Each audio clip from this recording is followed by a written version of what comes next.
అండి, నేను AMC కుక్వేర్లో కన్సల్టెంట్గా job చేస్తున్నానండి. నేను ఈరోజు బిస్బేల్ బాత్ చేసి చూపిస్తాను. 16 ఇయర్స్ నుంచి నేను ఏఎంసీ కుక్వేర్ వాడుతున్నాను. హెల్తీగా ఉన్నాను. దీంట్లో చేసుకుంటే చాలా హెల్తీగా ఉంటాయి, చాలా టేస్ట్గా ఉంటాయండి. చేసేది బిస్బేల్ బాత్ చేస్తున్నాను, చూడండి.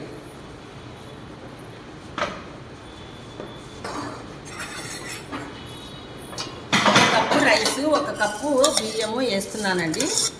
దీనికి సరిపడా నీళ్ళు వేసి ముందు ఉడికించుకోవాలండి. రైసు, బ్యాళ్ళు, క్యారెట్ ముక్కలు, ముల్లంగి, బీన్స్, ఆలు, మనం ఏం కావాలంటే మనం కాయగూరలన్నీ వేసుకోవచ్చండి.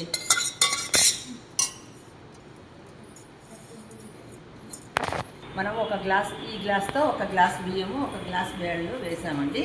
దీనికి సరిపడా నీళ్ళు 5 గ్లాసులు వేస్తున్నాను.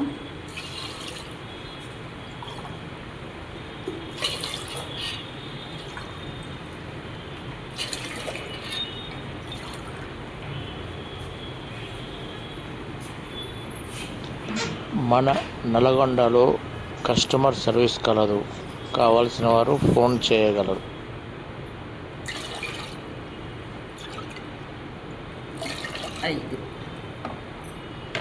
ఇందులోకి మనం కావాల్సిన క్యారెట్, బీన్స్, ఆలు వేస్తున్నానండి.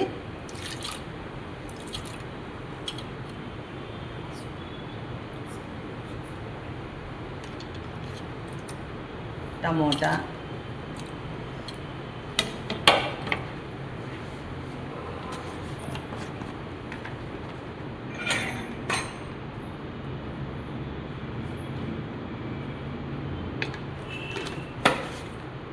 కొంచెం పసుపు, అన్నీ వేసి ఒకసారి కలిపి పెట్టేసి లిడ్ పెట్టేసుకుంటామండి.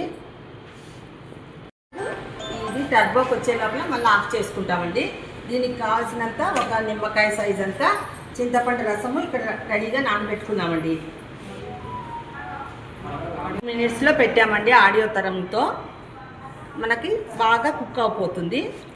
చెప్తానండి. ఇందుకు కావాల్సినవి ఒక స్పూన్ ధనియాలు, ఒక పిడికెడ ధనియాలు, ఒక స్పూన్ ఉద్దిపప్పు, ఒక స్పూన్ శనగపప్పు, ఒక 3 ముక్కలు లవంగాలు, చెక్క, 3 లవంగాలు, 3 యాలకులు, ఒక స్పూన్ జీలకర్ర, మిరియాలు 1 స్పూను.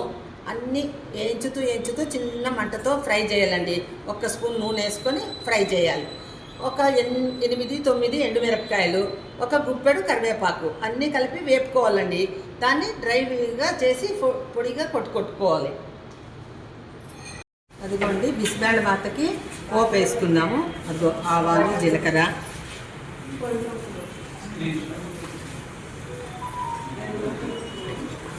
వెల్లుల్లి, క్యాప్సికము,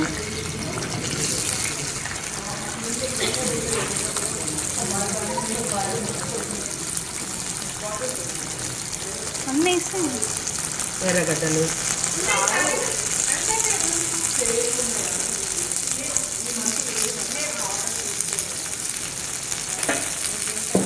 కరివేపాకు. ఇదిగోండి, బిస్బేల్ బాత్ బాగా ఉడికిపోయింది. పొడి ఇందులో వేసుకోండి.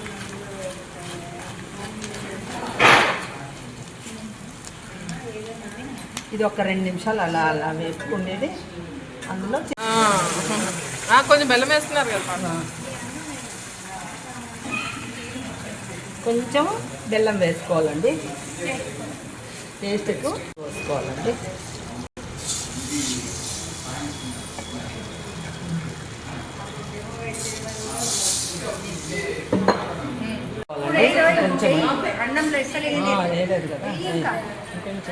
మేడం మెత్తగా అయిందండి.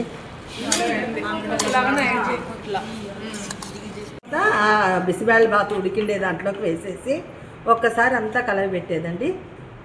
గార్నిష్కి కొంచెం కొత్తిమీర వేసుకోవాలండి.